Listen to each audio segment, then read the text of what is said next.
If I Should Die by Emily Dickinson. If I should die and you should live, and time should gurgle on, and morn should beam and noon should burn, as it has usual done, if birds should build as early, and bees as bustling go, one might depart at option from the enterprise below. 'Tis sweet to know that stocks will stand when we with daisies lie, that commerce will continue, and trades as briskly fly. It makes the parting tranquil, and keeps the soul serene, that gentlemen so sprightly conduct the pleasing scene.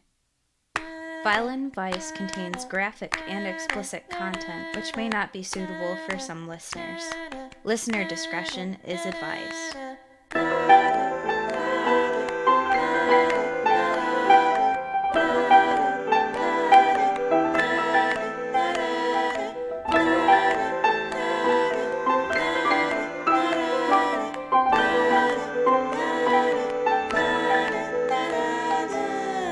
Hello, guys. Welcome to Violent Vice. I'm Audie, your host for today.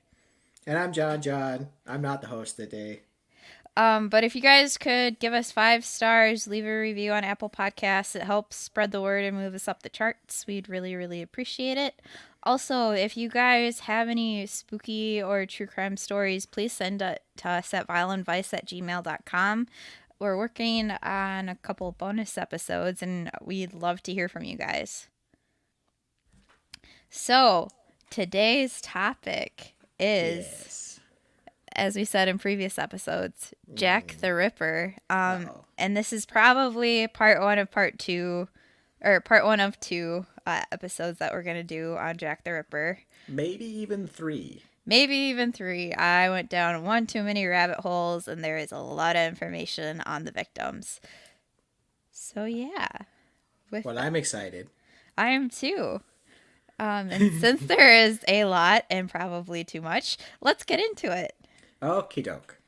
All right. And I wanted to say I got most of the stuff from jacktheripper.org, as well as my other sources are posted on the blog. So please look there if interested. So, to kind of set the scene, in the year 1888, London was the largest capital city in the world, as well as the most wealthy. Queen Victoria celebrated 50 years on the throne. London was ever expanding at the time, but not all of it was thriving. The East End was overcrowded, poverty-stricken, unsanitary, and crime-ridden. Dozens of murders happened between 1888 and 1892, and a lot of them have been speculatively attributed to Jack the Ripper. But we're only going to talk about the 5 that we know that Jack the Ripper did. So these 5 victims are Mary Ann Nichols, found August 31st, Annie Chapman, found September 8th, Elizabeth Stride, found September 30th, Catherine Eddowes, found September 30th, and Mary Jane Kelly, found November 9th. And I do want to say that there were 3 victims that are speculated to be Jack the Ripper, but they were also considered part of the gang violence that I'm not going to go into, at least not this episode. So, to summarize, if I got this right, super crowded, poverty-stricken, very filthy. Yep. Lots of gangs. Yep, lots of gangs, lots of violence. Police did not like patrolling the area. Most people or families in the area would rent out one room, and there could be up to 20 people in that one room. And as well as, like, if they couldn't afford a room, they would pay like 8 penny for a double bed, and I believe it was 4 or 5 for a single. And then if you couldn't even afford that, you would pay for a standing room inside a building. Ooh.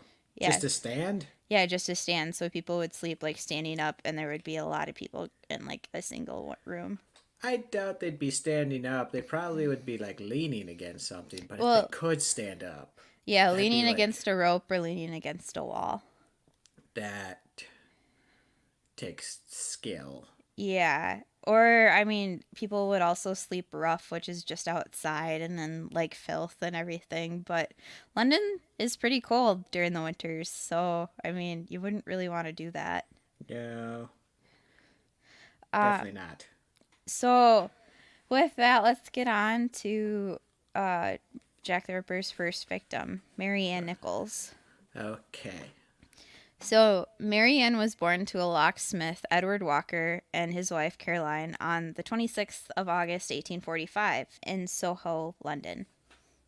On the 16th of January, 1864, she married William Nichols, a printer's machinist, and between 1866 and 1879, the couple had 5 children: Edward John, Percy George, Alice Esther, Eliza Sarah, and Henry Alfred.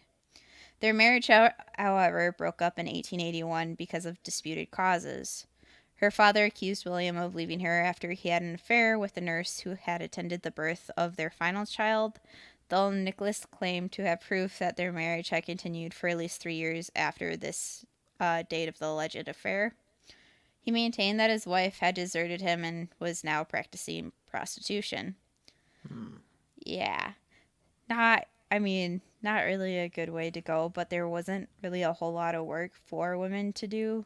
Yeah, it'd be a tough call. Yeah. So anyways, he maintained that his wife deserted him, was practicing prostitution. Police reports say, however, that they separated because of her drunken habits. So Hmm. basically, they blamed her. But honestly, like, if your husband's cheating on you, I would be drinking a lot as well, Yeah, just to and cope.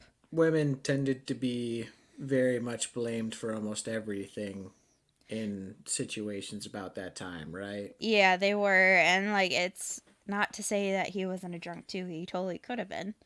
Not, Probably was. yeah. So, anyways, he was legally required to support his estranged wife, and William Nichols paid her an allowance of 5 shillings a week until 1882. That's when he heard that she was working as a prostitute, and he was not required to support her if she was earning money through illegal means. Oh. Yeah. So Hmm. she probably was working as a prostitute earlier, but like he's still, since they were legally married, he's still required to support her because, like I said, women didn't really have a good means of making money at the time. No. So Nichols spent most of her remaining years in workhouses, boarding houses, living off charitable handouts, her meager earnings as a prostitute. She lived with her father for a year or more, but left after they fought. And her father stated that he heard she had uh, lived with a blacksmith named Drew in Walworth after she left. So in early 1888, the year of her death, she was placed in Lambeth Workhouse after being discovered sleeping on the streets in Trafalgar Square. Again, forgive me, we're country Hmm. bumpkins. I'm doing the best I can with the pronunciations. And workhouse. I'm not exactly sure if that is that sort of just like a homeless shelter slash So, temp agency type thing. have you ever seen what's the musical that I'm thinking of? Oliver, where he asks for more. Do you Oh, remember? Oliver Twist. So Yeah. like essentially orphans that paid. Orphans or, disowned wives. Like, kind of the same thing where, like, they do work in, like, a warehouse or a manufacturing plant. And then they get Oh, meals and a bed to sleep in. essentially they work for staying alive. Yeah. Okay, not Yep. really well paid, but Not really paid at all, just food and a yeah. bed. Okay, I got it. Yep. In May of that year, she left the position. She was an alcoholic, and her employer, Mr. Crowdy, and his wife were teetotalers, meaning that like they were abstinent. They didn't like nor did they ever drink alcohol. She left after stealing their clothes worth £3 and 10 shillings because she wanted, to make some money Hmm. selling the nice clothes. At the time of her death, Nicholas was living in Whitechapel Common Lodging House in Spitalfields, where she shared a room with a woman named Emily or Nellie Holland. Hmm. So, what did she look like? Well, she was about 5 feet, 2 inches tall, had brown eyes, and gray and brown dark hair. And on the night of her death at about 11 p.m. on August 30th, Nichols was seen walking Whitechapel Road. At 12:30 a.m. August 31st, she was seen leaving a pub on Brick Lane in Spitalfields. And an hour later, she was turned out of 18 Thrall Street as she was lacking the 4 pence required for the bed. Mm. So she was, renting a single bed. Okay. Her last words were that she would soon earn the money needed for the bed with the help of a new bonnet she had recently acquired. Hmm. So she was going to, prostitute So, herself. Yeah. okay. Yep. She was last seen alive on the corner of Osborne Street and Whitechapel Road at approximately 2:30 a.m., 1 hour before her death, by her roommate Emily or Nellie Holland. To Holland, Nicholas claimed she had earned enough money to pay for a bed 3 times that evening, but had repeatedly spent that money on booze. Hmm. At around 3:40 a.m. on August 31st, 1888, a carter named Charles Cross was making his way to work along Bucks Row, and that's a narrow cobbled Whitechapel Street. And it was, just to kind of give you a picture, it was lined on one side by warehouse buildings, and on the other side, 2-story houses. Hmm. So, and like those were the worker houses for the warehouses. Okay. As Crouch approached a board school that is actually still there, and it dominates the western end of Bucks Row, he noticed a dark bundle lying in a gateway on the left side of the street. So, like so many of the district's alleyways and passageways, the street lighting in Bucks Row is minimal, so very, very dark. He, can barely see a thing. Hmm. So at first, Cross couldn't really be sure what the bundle was. It looked something like discarded tarpon. So that would be kind of useful for his job. Yeah. So he went to go investigate it. As he drew closer, he realized it was, in fact, the body of a woman who was either dead or drunk.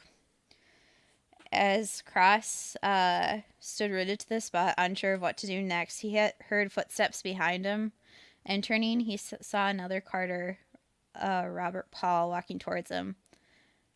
"Come and look over here," Cross called. "There's a woman lying on the pavement." The two men stepped gingerly over the road and stooped to where she was. She was lying on her back, her legs were straight out, and her skirts were raised almost over her waist. So she was posed. Yeah. Charles Cross reached out and touched her face, which was still warm, and her hands, which were cold and limp. Cross said, "I believe she is dead." And Robert Paul placed his hand on the woman's chest, and he thought he had felt a small movement. Hmm. So Paul said, "I think she's breathing, but very little, if she is." And then Paul suggested that they sit her up to see, if she was conscious, but Cross refused to touch her again. Uh, Hmm.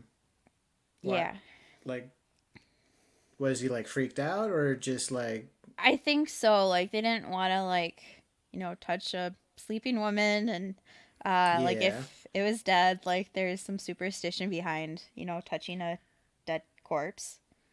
Well, I mean, that might be more like sanitation or illness related type stuff too. Yeah, true. Okay. But anywho, so they were actually running kind of late for work, and they had done as much as they could. So they pulled her skirts back down to her knees to cover her decency, and they set off towards their respective workplaces, agreeing to tell the first policeman that they came across Hmm. to what they saw. But neither man had noticed in the pitch darkness of Bucks Row that the woman's throat had been slashed so savagely that her head had almost been cut from her body. And they actually later said that her bonnet was kind of keeping her head attached, which was kind of a gross detail. Oh, yeah. Yeah. Mm. So her body was then discovered by beat officer police constable John Neal, who turned into Bucks Row and proceeded to walk past the board school shortly after Cross and Paul had left the scene. Hmm. He had noted in his report that there wasn't a soul about, and he had not really seen anyone on his walk. So it Um, was like deserted, aside from the two guys that kind of came through. he didn't even see the two guys that came through, so like Oh, they must have been like just ahead of him. But he did examine the body and noticed the blood oozing from her throat. She was lying on her back with her clothes kind of disarranged, from the guys yeah. covering her decency. At the time, he had felt her arm, which was quite warm from the joints upward, so she hadn't been dead that long. And they did practice, or not practice, but they did judge time of death by how warm the body was, even though it's kind of an arcane method now.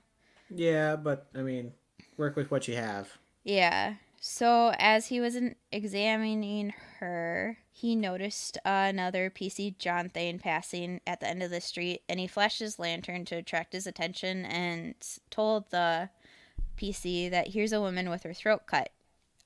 As his colleague approached him, he yelled, "Run at once for Dr. Lewin." As Thane hurried off to fetch the medic, another PC Misen, who had been alerted by Cross and Paul, arrived at the scene. So it kind of started to get kind of crowded. Yep, it did. And these are all like police constables that Hmm. are coming here. So Neil sent this one to bring reinforcements and asked him to fetch the police ambulance for when Dr. Lewin arrived. And Hmm. Dr. Lewin arrived around 4 a.m. and he carried out a courtesy examination of the body, noting that the severity of the wounds to the throat and pronounced the life deceased. So he was the one to actually like formally pronounce her dead. Okay.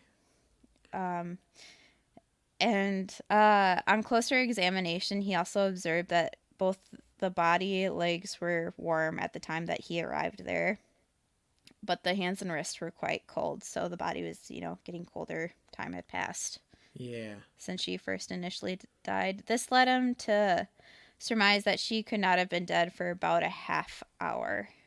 So she might have still been alive when the first two came across her. Oh, that's a little disturbing. Yup. As Lewin went about his grim business of investigating the body, news of the murder was beginning to fly through the immediate neighborhood and people started to gather. By now, Dr. Lewin was kind of becoming a little uncomfortable with the number of sightseers that were arriving at the scene, so he ordered the body to be moved to the mortuary where he would do a further examination. Smart. Yep. Smart. So PC's Thane and Nell lifted the body onto the police ambulance, which at this time is really just a wooden handcart. Like, in Monty Python and the Holy Grail, they bring out your dead cart. Yeah, I wouldn't call it an ambulance at that point. No, especially if it's pulled by hand. And as they did so, they noticed that the back of the woman's clothing was soaked with blood, which he had presumed had run down from the neck wound. Hmm. But we'll kind of cover that here in a minute. Uh oh. He also observed a mass of congealed blood underneath the body, which was around 6 inches in diameter. So, like dried, dry and jellified blood. So it'd been there for a while, Yeah. like a And long while. not a long while. And it was Hmm. starting to go towards the gutter. Okay. So, slowly running that way. Once at the mortuary, which was in reality just a brick shed, they began to take down the description of the deceased. So, besides the neck wounds underneath her clothing, they found a deep gash that ran all the way to the woman's abdomen, Hmm. and she was disemboweled. Oh. Yeah. Okay. So Yeah. like it was a gash, so I wouldn't say it was anything like surgical. Like her neck was gashed, and then they didn't actually find the slash that went down from her neck to her abdomen till they did the autopsy. Oh, so like it was a single cut type thing. No, it wasn't. Oh, Yeah. So they went to go fetch Dr. Lewin again to kind of take a look and see kind of what he all did. But before he arrived, two of the workhouse paupers had stripped the body of its clothing and proceeded to wash it down. Hmm. And they dumped just the garments in an untidy pile, which kind of erased a lot of evidence. Yeah, not the smartest, but they wouldn't really be able to do a whole lot with it at that time, would they? No, just like, to see. Well, they were kind of rough with the bodies, so like I mean, the way stuff was cut, the way the clothes were put on, like they could kind of get surmise Like, what happened and how. okay, but kind of ruined it themselves. Yeah. Okay. So, anyways, Nicholas was buried on the 6th of September in 1888. Um, and her body was transported in a polished elm coffin. This was provided by Mr. Henry Smith, a Hanbury Street undertaker. So, I mean, it was pretty nice considering she was not, very uh, Yeah. rich. Yeah, she was killed by a person and kind of wanted to do something nice for her in the afterlife, probably, I'm guessing. Yeah, and her funeral was attended by her estranged husband and Edward John Nichols, her eldest son, who Hmm. was about 22 at the time. And she is buried in the City of London Cemetery in a public grave number 210752. It's on the edge of the current Memorial Garden.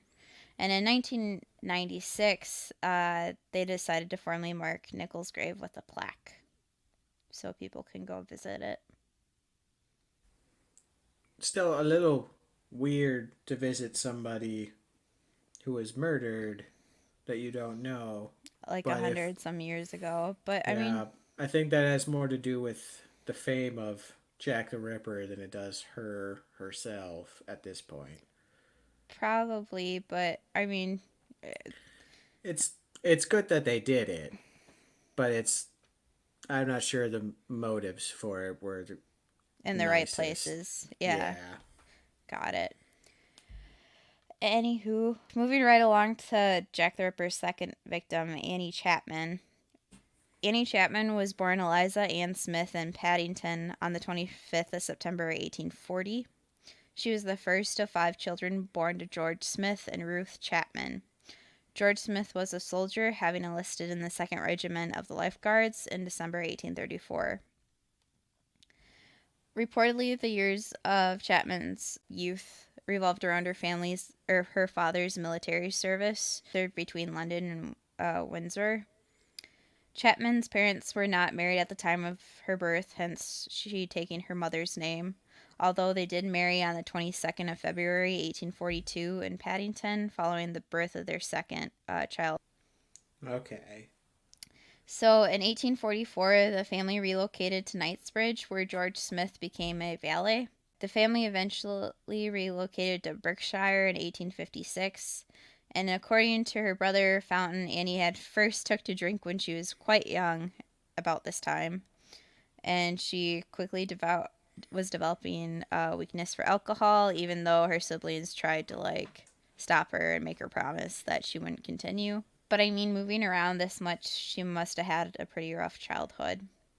I'm pretty sure anyone at that time would have a rough childhood, but not having like a same place to live always probably added worse wear on that poor girl. Yeah, I I mean, most of these women that I'm going to talk about had very similar upbringings and uh, marriages, so they didn't really live Hmm. the happiest life. But I figure if we focus on their life and then go into Jack the Ripper, it at least kind of brings a little bit of justice to them, or at least that's my intention with covering their Yeah. lives. Yeah. But still, how old was she when she became an alcoholic? I assume in her teens, early teens. Okay. So Um, probably not the earliest a person could at that time, but still no, pretty early. I think about 14 to 16, if I got the years right.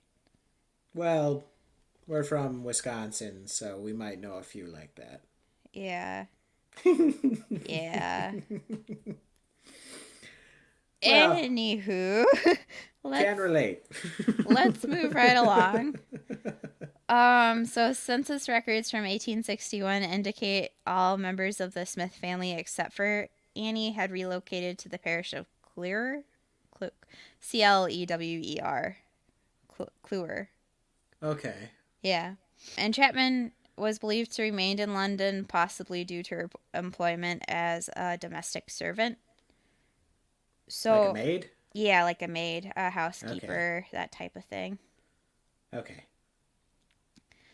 So her father, George Smith, was the valet to Captain Thomas Naylor Leland of Ding- the Denbighshire's Yeomanry Cavalry. Again, I am so sorry. I can probably only correct Devonshire, Yeah, but no clue for the rest. you Yeomanry Cavalry, but it's cavalry and then Devonshire. Anyways, Okay.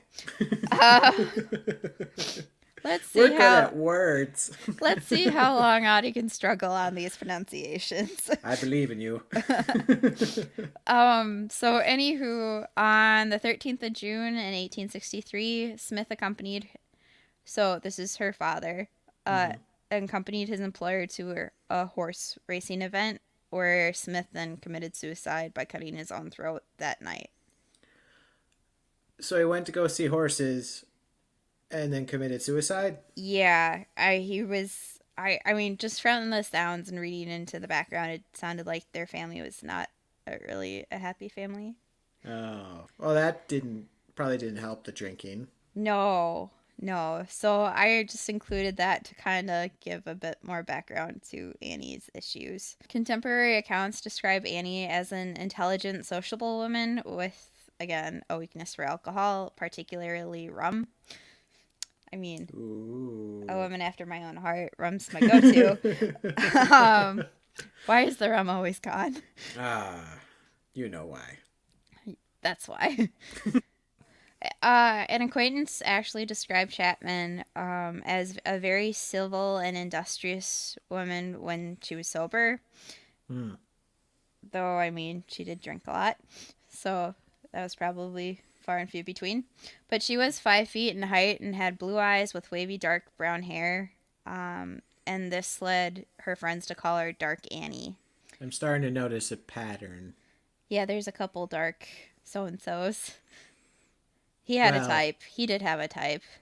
like right around 5 feet, darker hair. Yup. That seems to be the consistent factor so far. And prostitution. But Eh. we're getting there. So on May 1st of 1869, Annie married her first cousin, John James Chapman. Oh. Hence Annie Chapman. The ceremony was conducted in All Saints Church in Knightsbridge district of London, which was witnessed by one of her sisters, Emily, and a colleague of her husband named George. Okay. The Chapman's residence on their marriage certificate is listed as 29 Monteplier Place in Brompton, although the couple are believed to have briefly resided with the acquaintance George and his wife in Bayswater. Hmm. So, in the years following the marriage, the Chapmans lived at various West London addresses, so the good part of town. And in the early 1870s, John Chapman obtained employment in the service of a nobleman in Bond Street.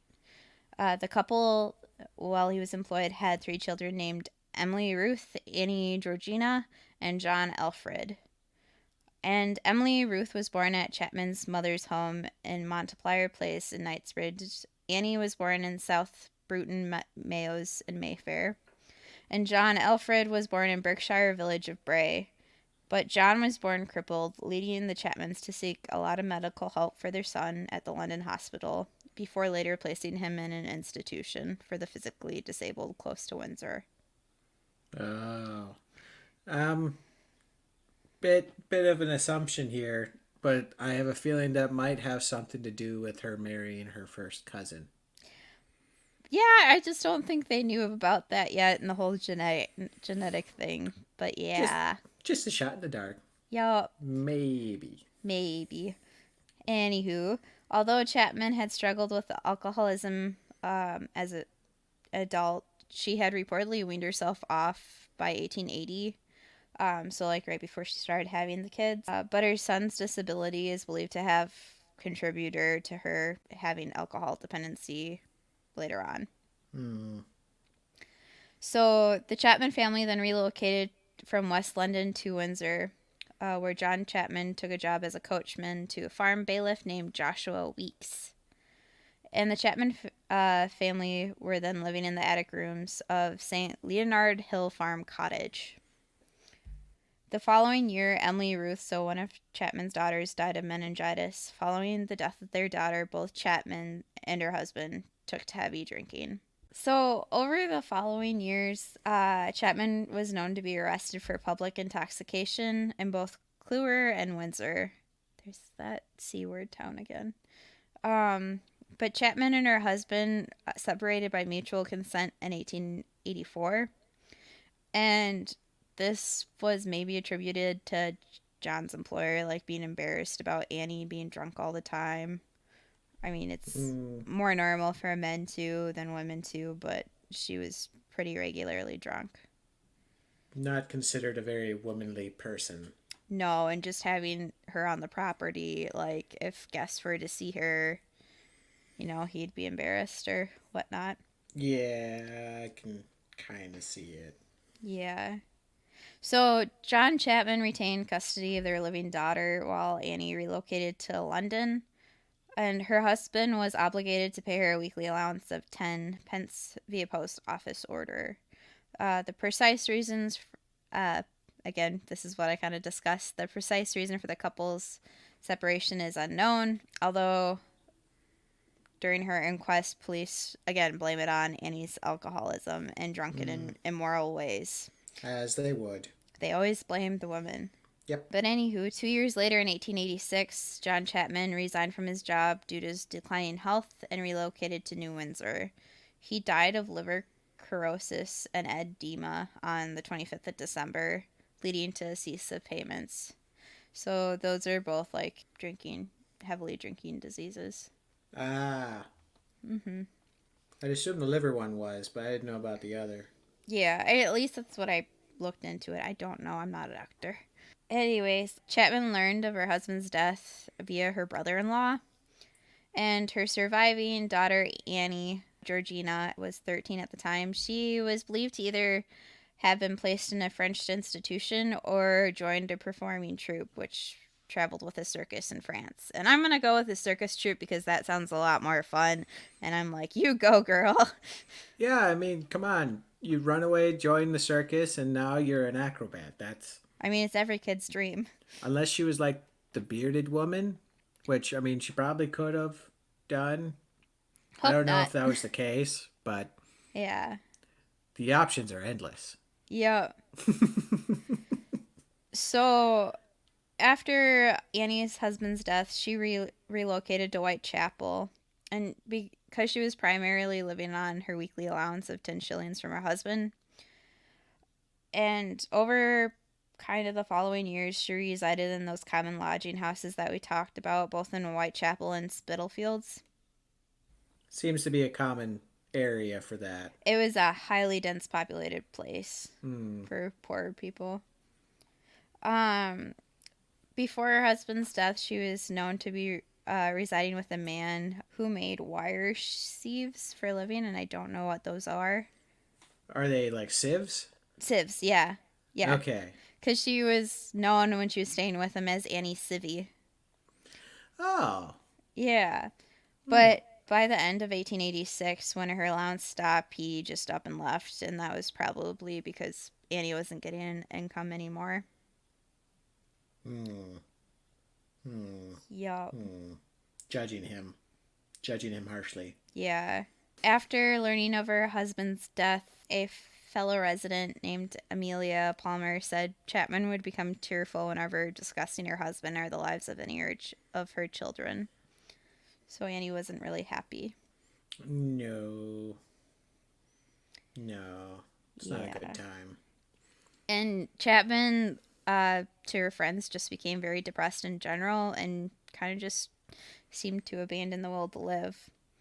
Um, and she would constantly be drinking heavy at this point. So by May or June 1888, Chapman resided in Crossingham's lodging house at 35 Dorset Street, paying 8 penny a night for, or 8 pence a night for a double bed. According to the lodging house deputy Timothy Donovan, a 47-year-old brick laborer named Edward the Pensioner Stanley would typically stay with Chapman at the lodging house between Saturday and Monday, occasionally paying for her bed. So, probably a fling. Uh, something. Uh, Something's there. but Chapman didn't really like resorting to prostitution as much. She only resorted to it when she had to, and she tried to earn income from her crochet work, making anti massacres and selling flowers that, supplemented her prostitution. Hmm. But according to both the lodging house deputy Timothy Donovan and the watchman John Evans, shortly after midnight on the night of September 8th, Chapman had been lacking the required money for her nightly lodging. She was known to have drank a pint of beer in the kitchen and in this property with a fellow lodger named Frederick Stevens at approximately 12:10 a.m. So right around midnight. Okay. Before informing another lodger that she had earlier visited, she had recently visited her sister in Vaxahall, and her family had given her 5 pence, and Chapman had spent it on alcohol. Hmm.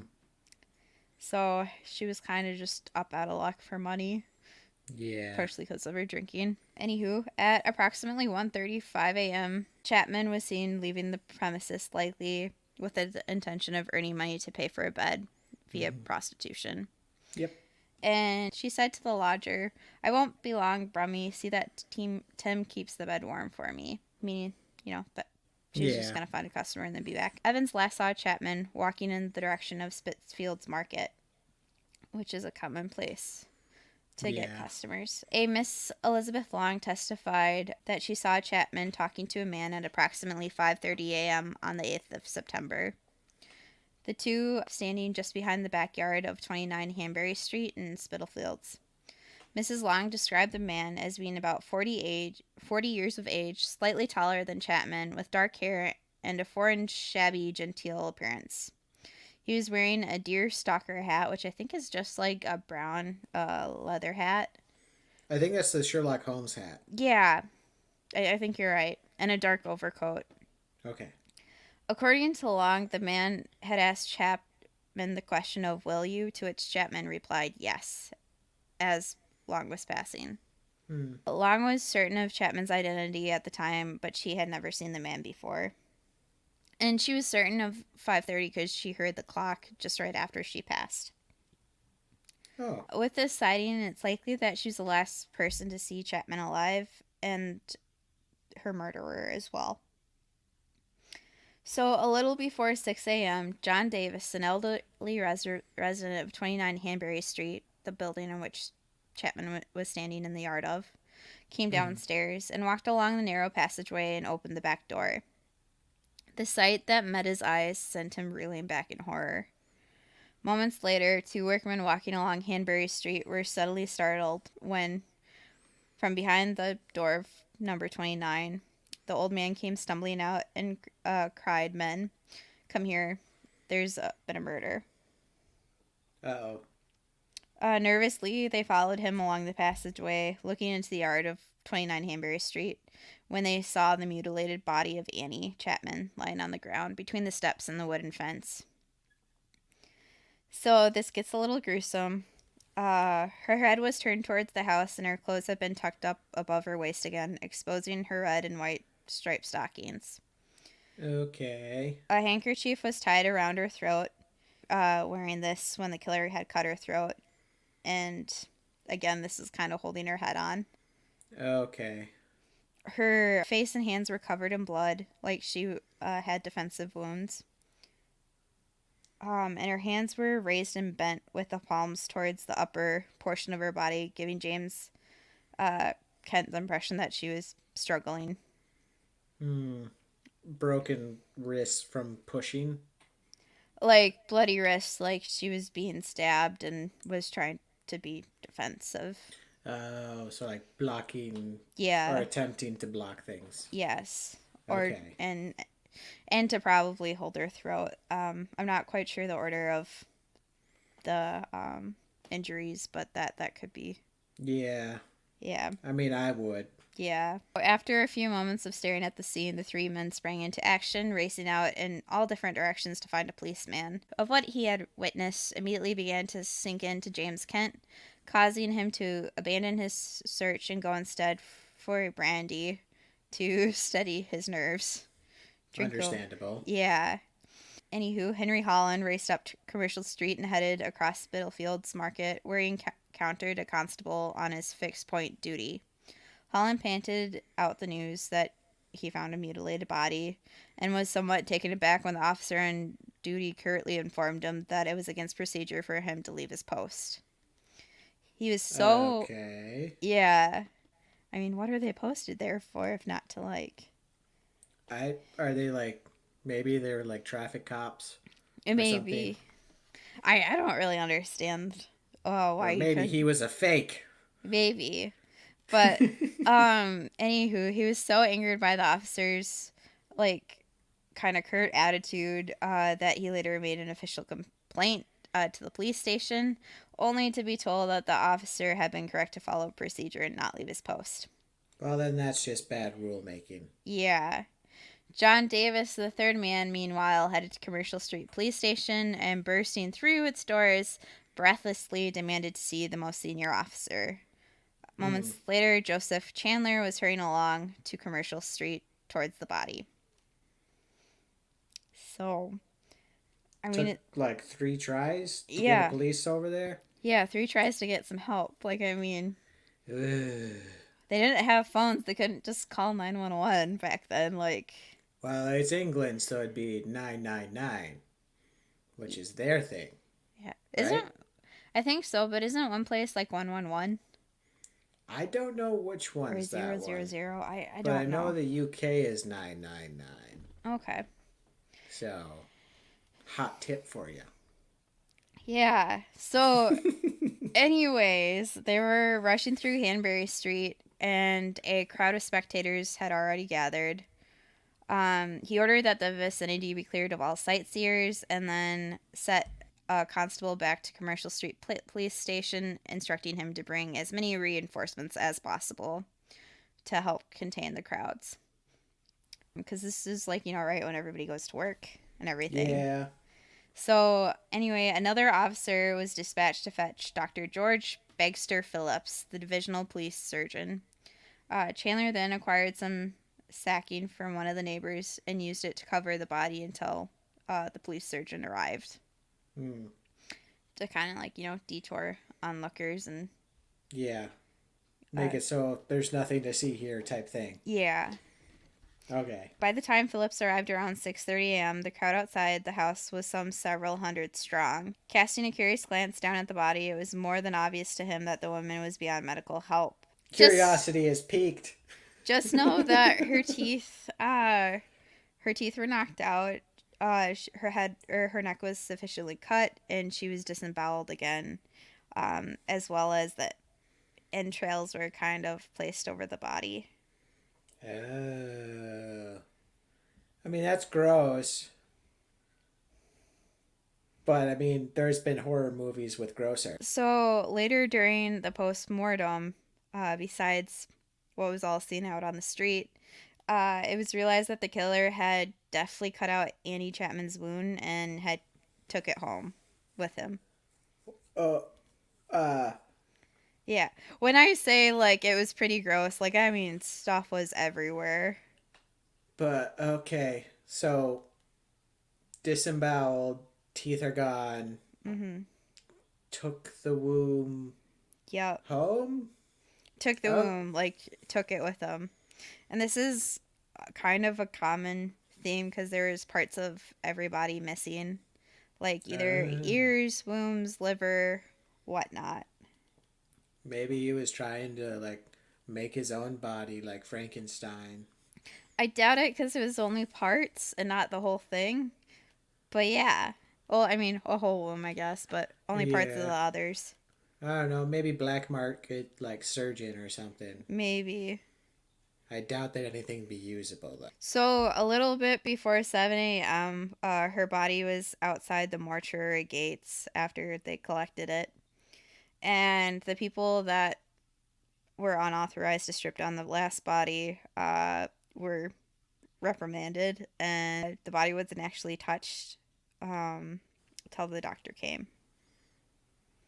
Smart. And the doctor was Dr. Phillips, and when he did the postmortem examination and discovered that the womb was gone. Okay. Yup. That doesn't sound like a fun job. No. No. Okay. Well, at least they learned from the last one not to mess with the body as much. Yeah. So besides the doctor, the coroner conducted an additional autopsy and noticed that her lungs and brain membranes were in of advanced state of disease, which ultimately would have resulted in her death within a matter of months, and these were due to alcohol-related diseases. I was gonna say probably a mix of that, and with the prostitution, I'd probably add syphilis to it as well.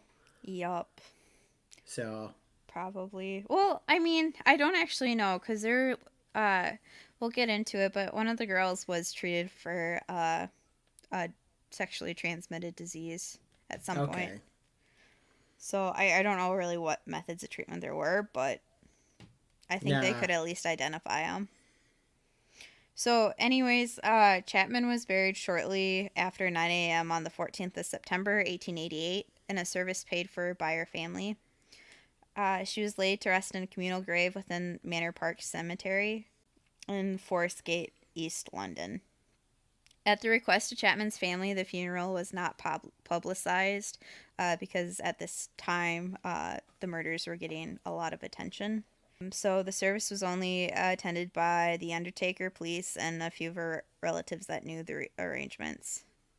Okay. So the precise location of Annie Chapman's grave within Manor Park Cemetery is actually lost, but a plaque was placed in the general area saying her remains are buried within this area. Okay. You have to remember that and this is a little strange to us being from the States, but a lot of these historical old towns have so many cemeteries and whatnot and use of space that, I mean, It would be difficult to organize and separate everybody especially in the because communal graves. yeah, Yeah. it's just too many. Yeah. I mean, So think of the catacombs. Like, there's just, yeah, I yeah. mean that's got to be just a logistic nightmare in and of itself. But yeah, when you're in a place that's been there for so long and has so many people in it, it gets to be crowded. Yup. So, Jack the Ripper's third victim is named Elizabeth Stride, and Stride was born Elizabeth Gustafsdotter, Gustaf Gustafsdotter, Gustafs daughter. Anyway, Gustafsdotter. That's how I'm gonna say it. Uh, Okay. the 27th of November, 1843, in Stora Tumblehead, a rural village within the parish of Torslanda, west of Gothenburg, Sweden. And Wait, Sweden? yep, she was born in Sweden, hence the Oh, harder pronunciations. um, she was okay. the second of four children born to Swedish farmer Gustaf Eriksson and his wife Betta Karlsdotter.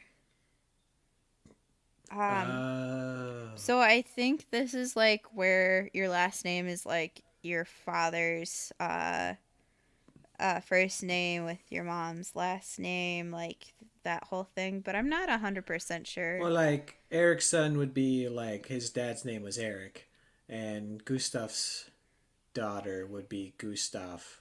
And then, Is it her dad? yeah, Gustav is her dad, and then Carl's daughter is her mother's maiden name. So daughter Okay. would be that. Okay. Cool. So yeah. As a child, Elizabeth lived upon a village farm, and all four children were raised in the Lutheran faith. And I mean, they were farm kids, so they had to perform numerous chores on that farm. And Elizabeth was confirmed in the Church of Torslanda the 14th of August, 1859, at the age of 15. The following year, she chose to relocate from Stora Tummelhead to the city of Gothenburg in search of employment. Shortly thereafter, she obtained employment as a domestic worker in the Gothenburg parish of Karl Johan, being employed by a couple named Olofsson. And this employment would last until the 2nd of February, 1864, where Elizabeth relocated to another district of Gothenburg, again securing employment as a domestic servant. So she was between 5 feet 2 inches to 5'5" and had curly dark brown hair, light gray eyes, and a pale complexion. Fits the bill. It does. So unlike the other canonical victims of the Whitechapel murders, at least 3 who resorted to prostitution due to poverty for failed marriage, she actually became a prostitute earlier in life. And Gothenburg police records dating from March of 1865 confirm her arrest upon this charge. Okay. Yep, so she just was a prostitute for employment and means of earning before she was married. Okay. And she is actually known to be treated on a minimum of two occasions for contracting venereal disease, which is the sexual disease. Yeah. And during this time, she also gave birth to a stillborn girl. Oh. Yep. So in February of 1866, Elizabeth relocated from Gothenburg to London, and her precise reason is kind of unknown, and she told multiple different stories of why she relocated. To some, she said it was due to her employment in the domestic service of a gentleman who lived near Hyde Park. To others, she had family in London and chose to visit her relatives in the city before opting to remain there. Okay. Whatever her reason, she likely funded this trip with the inheritance she had gotten from the death of her mother in August of 1864. So she was a prostitute in Sweden. Yep. Was then employed by somebody. She was employed multiple times as a domestic worker, so like a maid, Okay. servant, whatnot. And then she moved to London for one of many reasons. That was mostly like she was able to because of the inheritance from her mom's Okay. death. So she got money, went to London. Yep, got money, went to London. Was Gotcha. already a prostitute, wasn't married yet. Okay. So, upon her arrival in London, Elizabeth learned to speak both English and Yiddish, so she was trilingual besides Swedish, Cool. in addition to, her native Yeah. language. She was known to have dated a policeman briefly in the late 1860s. On March 7th of 1869, Elizabeth married John Thomas Stride, a ship's carpenter from Sheerness, who is 22 years older than her. Oh. Yep. The couple were married in a modest ceremony conducted in St. Gildes in the Fields Church, and they had no children. Okay. Yup. For several years after they married, they resided in East India Dock Road, operating a coffee shop in Poplar, East London. And their income was also supplemented by John Stride continuing his trade as a carpenter. But by 1874, their marriage had deteriorated, and although the couple continued to live together, the following year they had to sell their coffee shop due to financial hardship. So, I mean, everything was just kind of crumbling around them. Oh. That's not good. Yup. And in March of 1877, Stride was admitted to the Poplar Workhouse, and this had suggested that they had already separated. However, census records in 1881 suggest that they had reunited in the district of Bow and had permanently separated by the end of that year, with Stride being admitted to the Whitechapel Workhouse infirmary. In, Infirmity? Yeah. infirmary. You know. Yes, the We're good at hospital. words. We are. Because she was suffering from bronchitis in December of 1881. Okay. She was discharged on the 4th of January, 1882, and had believed to be taken residence in the common lodging houses on Flower and Dean Street in Whitechapel shortly thereafter. And she resided there for 2 years, and on October 24th of 1884, her husband or ex-husband John Stride died of tuberculosis in Poplar and Stephanie Sick Asylum. Hmm.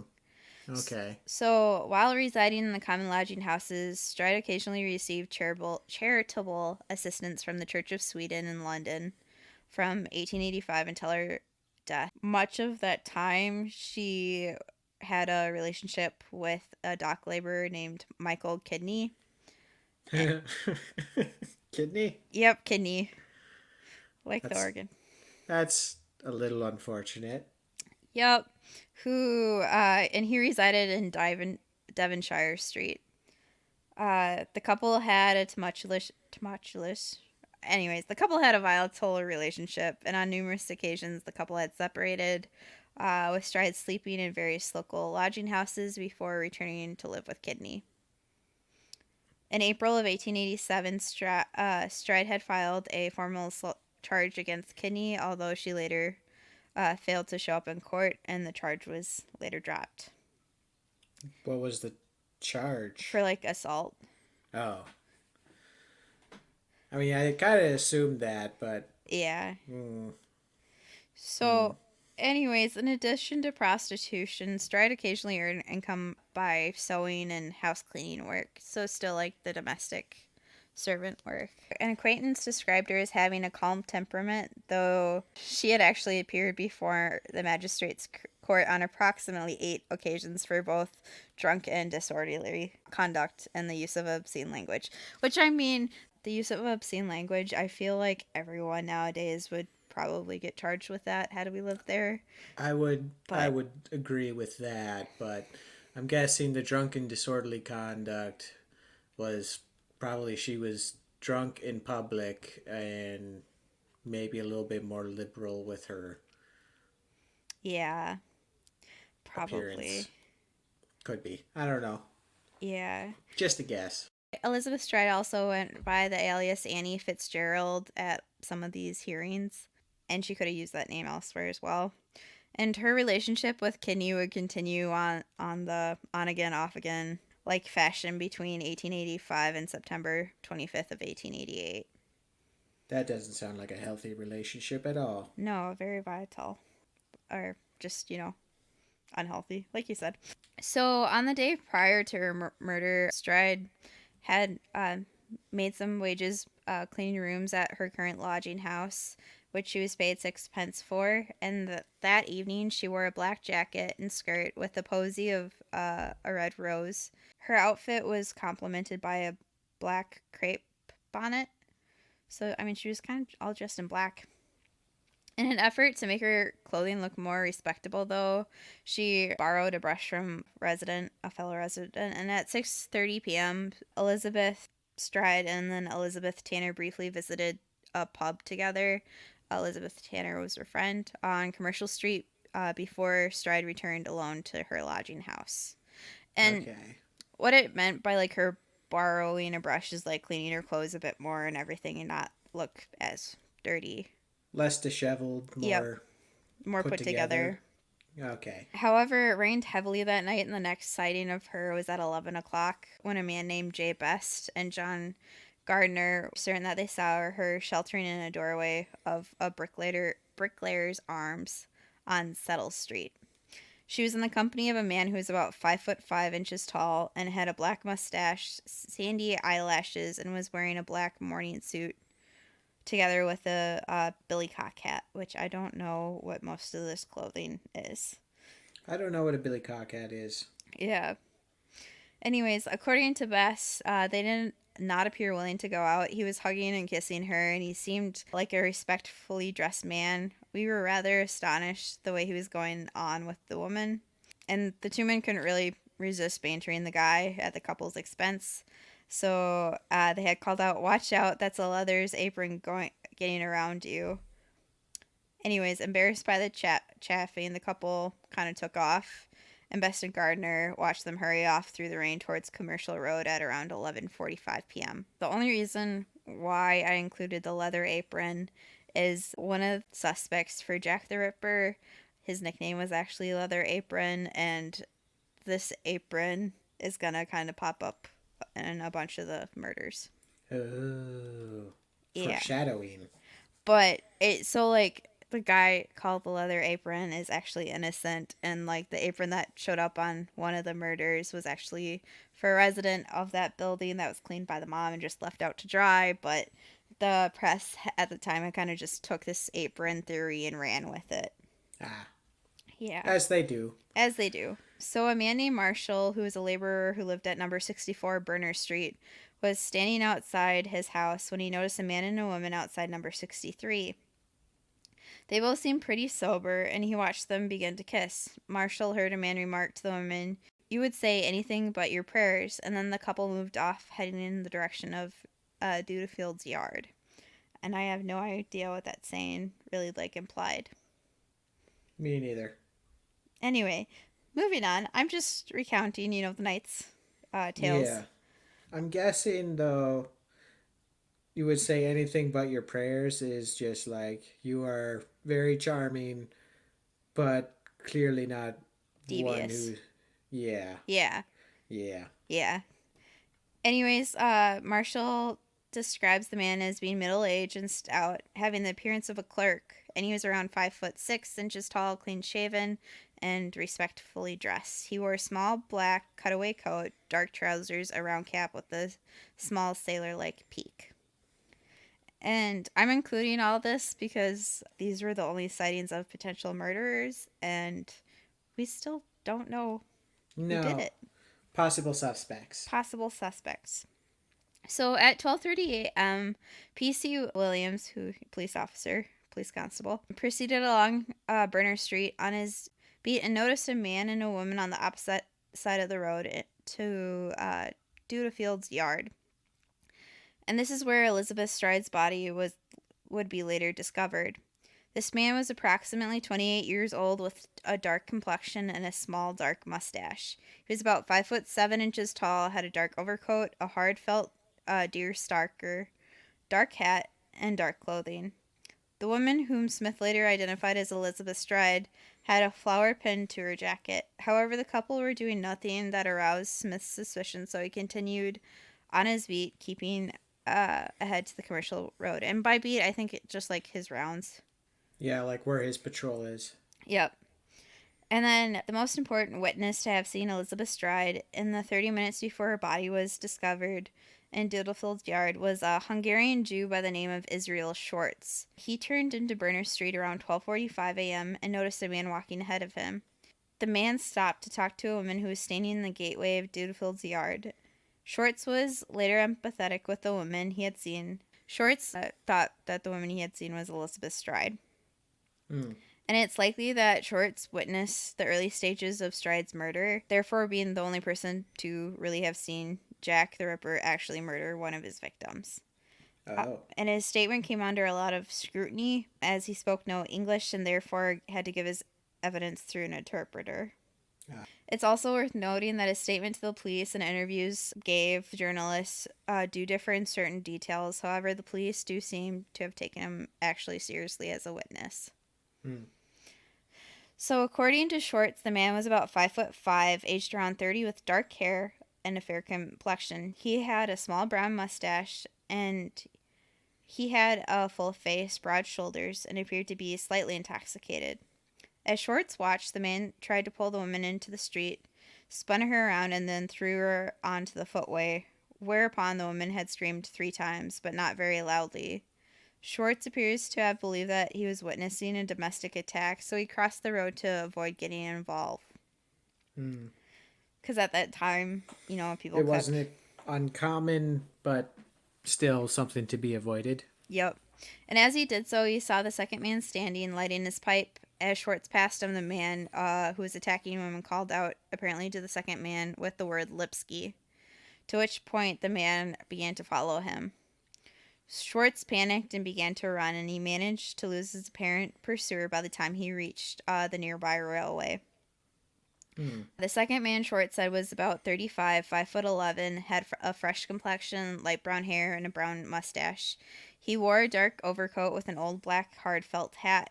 And the presence of the second man is kind of still something a mystery to this day. It suggested that the killer had an accomplice. However, evidence seems to suggest that the police actually traced the second man and then eliminated him as the prime suspect. Hmm. Elizabeth Stride was actually murdered between 12:45 and 1 a.m. Around 1 a.m., Louis Demeets, the steward of an international working men's educational club, returned to Dutefield's yard from West Hill Market near Crystal Palace, where he had spent the day hawking cheap jewelry. As he turned Hmm. his horse and cart into the yard, his horse had moved left and refused to go any farther. Looking into the yard, Schultz saw a dark form lying on the ground close to the wall of the club.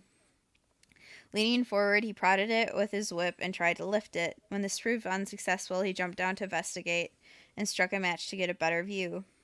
It was kind of windy that night, and his match did extinguish almost immediately. But Hmm. in that brief light, he saw it was a woman lying on the ground.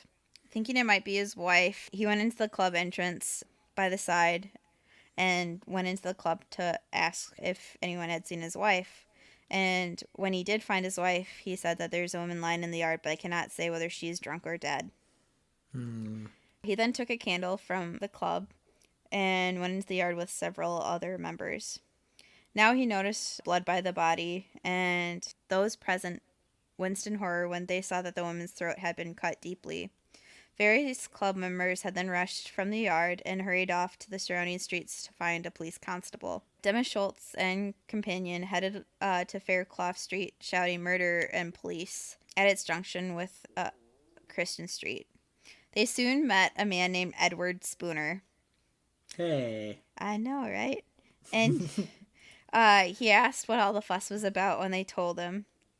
And Edward Spooner returned with them to Dultfield's yard, where around 15 people had gathered. Spooner stooped down, lifted the woman's chin, and found it to be slightly warm. As Spooner tilted the head back, Schultz first got a glimpse of just how terrible the wound to her throat was. I could see that her throat was fearfully cut, he said to a journalist.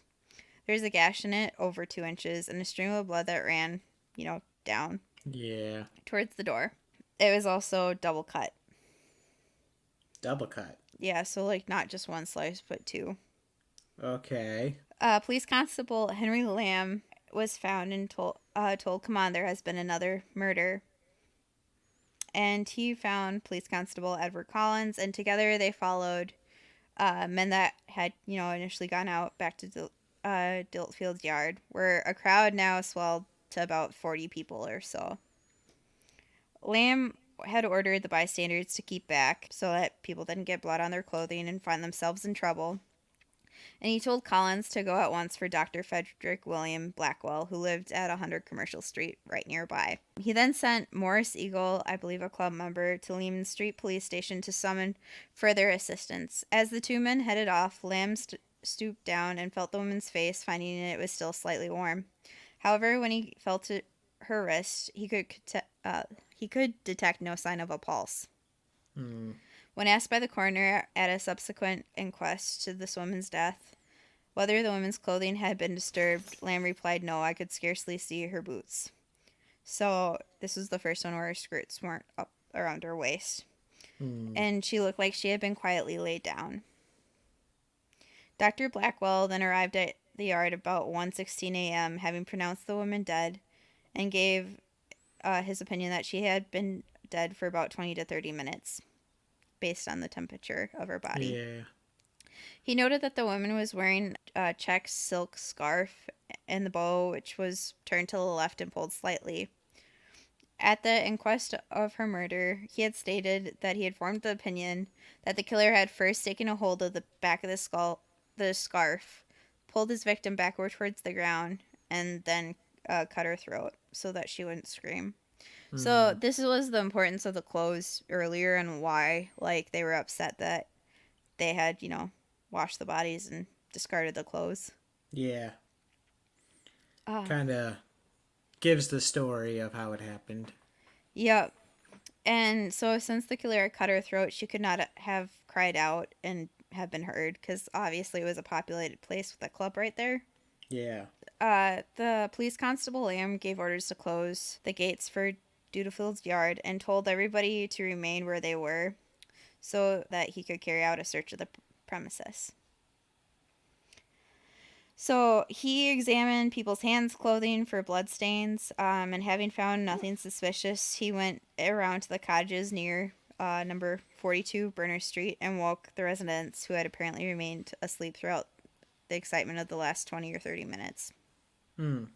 The residents in general appeared very frightened and asked Lamb what happened. He told them nothing much, and he didn't want to alarm them any further. Lamb then returned to the body to find that Inspector West and Inspector Piphorn and Dr. Phillips had all arrived to the scene. And these were people that had investigated the previous murders. Yeah. There's a lot of names, and I apologize. That's fine. When Phillips and Blackwell were examining the woman's throat, all the people in the yard were then interrogated, their names and addresses were taken, and once they had given like a satisfactory account of themselves for their movements of that night, their hands and pockets were inspected and searched, and then they were allowed to leave.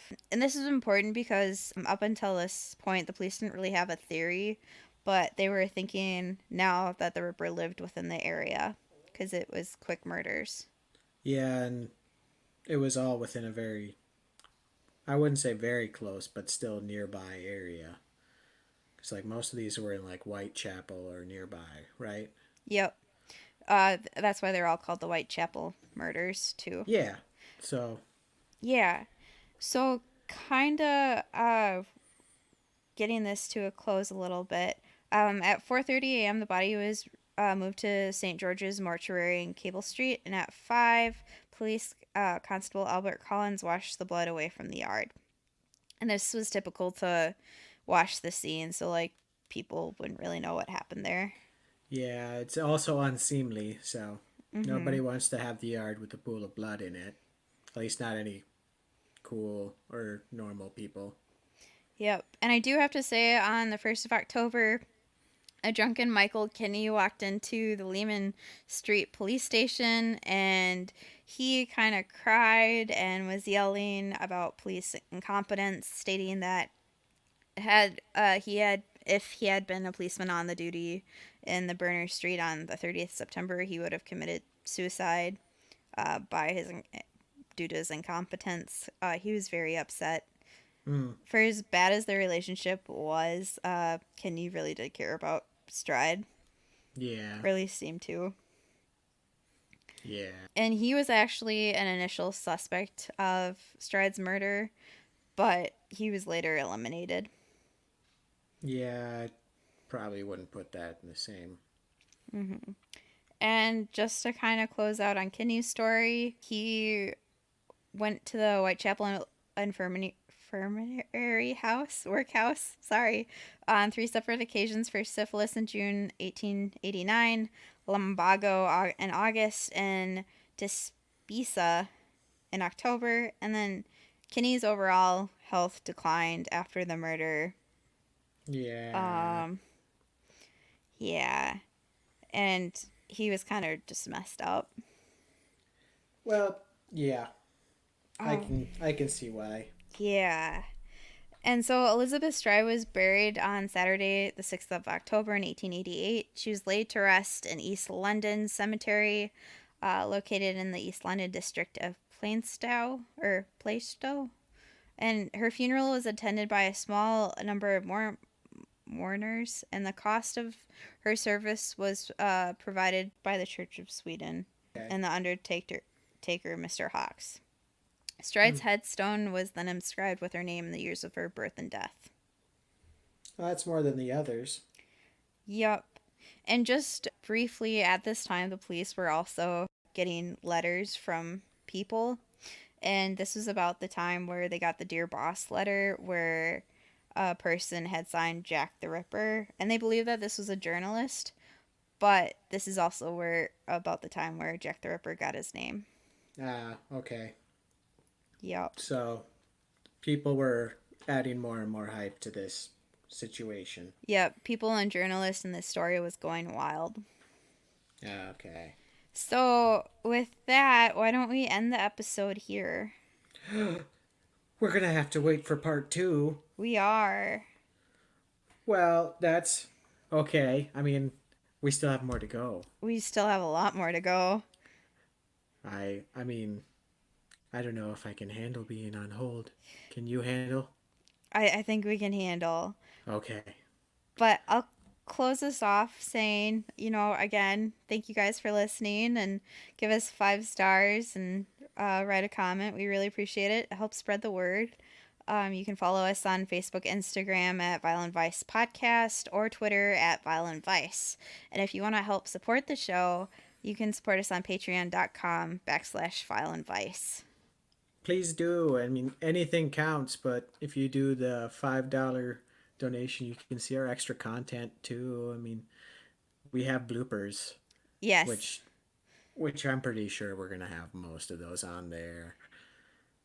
Yes. I think we've giggled more than a few times at those things. Most of it's pronunciation, but yeah. Most of it is.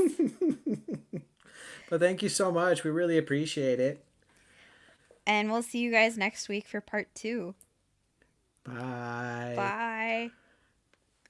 Thank you for listening to Violent Vice. Cover art is by Audie Griffith. Music by Annabelle Revac. If you want to help support the show, please visit patreon.com/violentvice or give us 5 stars on Apple Podcasts or wherever you listen to. This helps us move up the charts and also helps keep the spooky stories coming.